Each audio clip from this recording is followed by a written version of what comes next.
ابن تيمية رحمة خواه لي بأفرمي هر إيمان دارك بمرجع إيمان دار به إيمانك حقيقي بخوا جل جلاله إيمان ببيغمبري خواه صلى الله عليه وآله وسلم أفرمي هر هلو تاوانك كرد أجر بر هیچ موسمێکی ڕەحمەت نەکەوت خوا دەشتی داناوە بۆی لە گوناهەکانی ببووری یەکەم چاوەڕێی تەوبەی ئەم عەبدە ئەکا بەخوا ئەو کەسەی تەوبە ئەکا لە گوناه التائب من الذنب كمن لا ذنب له والله وەکو وایە هەر گوناهەکەشی نەکردبێ هەر لەسەری نانووسرێ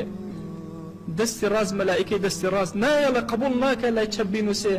لەعەلە ئەم عەبدە تەوبە ئەکات و لە نامەی ئەعمالیان نانووسری دووهەمین دانا أفرمي أجر توبي نكردو ليقرا دواتر لهر كاتك أستغفر الله يكيكر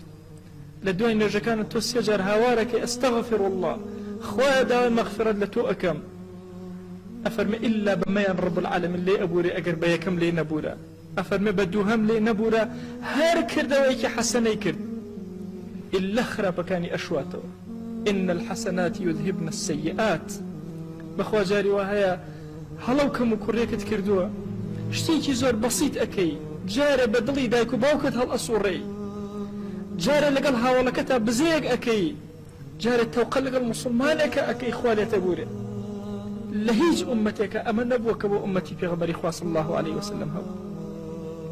ئەفەرمێ ئەگەر ئەمەش نەبوو ئیمانداران هەمویان ئاوا مرتبطن بەیەکەوە إما للنجكان هاوركن اهدنا الصراط المستقيم نالن اهدني خويا خوم هداية بدا همو إيمان داران خويا هداية بدا بس الربازي كغنبري خويا صلى الله عليه وسلم الربازي جواني أصحابي أو أفرميان دعي لبردي اللهم اغفر لي وللمؤمنين لكوا إيمان دارك لم سرزويا دعاء بكو إيمان داران لو أشبر توي قنا هبارك يا رب العالمين عفوتك لو أشبر دعاء كسيكي أفريقي كسيكي ياباني كسيكي الصيني كسيكي هندي بو تو أكويتك كرم لم كردستان ياو يا دعاء كي تو أكويتك كرم بو كسيك لوان خواهي قول لقناها كان أبوري أفرمي أقر أو نبو بخوا إنسان أقر مرت ربطي بقوة لبين إما دارانا هي سيري أم زمني وشتي وجفايا ما كان عزيزانم زمنك هبو إيمان داران أهاتن مالي خوان أبخشيان وخوايان أما بو أو مسلماني كزني خيري بو بكالنا وقورك آتي هندي أولياء قورا أتشون سر قورستان ودسكان برزا كردا وخوايا لقناهي أو بوكو دايكان أما بو لك أولادا كان يندو آي خيريان بوناك أم أمتي مرتبطة بيكو أفرمي هندي كس لبياو تشاكان ين إحساني خويان خير وخيراتي خويان بيشكشكن بهمو إيمان داران أفرمي إلا خوي قرب بهو إحساني أوانا وليان أبوري أجر أمانة هيتشي نبو أفرمي أما أمتي بيغمري خويا صلى الله عليه وسلم أمتي أو أمتي كي زور برز الإخوة جل جلاله ممكن رب العالمين تنهال بروي أمتي أو بر شفاعتي أي بخاتو لي خوش به أفرمي أجر أما نبو هر مصيبة لدنيا رويتك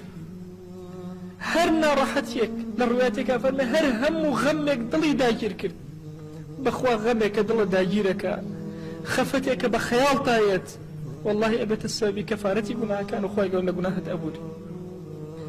أفرمي أجر أمش نبو لبرزخا كاتك أمريتو لنا قوري تارا إيمان داران همو بجئه لان خزبو كس همو بجئه لان أو كات موقع الرحمة خواهي قولنا لقناها كي أبوري أفرمي أمتي بيغمري خواه صلى الله عليه وآله وسلم فضيليه إتريان هي لصحي عرصاتك أو السن لبدم رب العالمين توشي نارحتي ابن بهوي أو نارحتي شو اللي يا أخوي قول لي أنا أبوري أفرمي ممكن أخوي قول لقناها كي ببري أفرمي أجر هيش لما نجنبو أو خواب رحمي جل جلاله يقدان الرحمي لصد رحمي خوي لسر زيادانا لقيامته ممكنة لم عبد قناه بار ببوري أفرمي هيج قناه هيك إيمان دار نية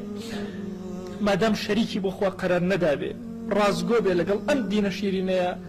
إلا ليك لم يزقانا خوي قورا عفويك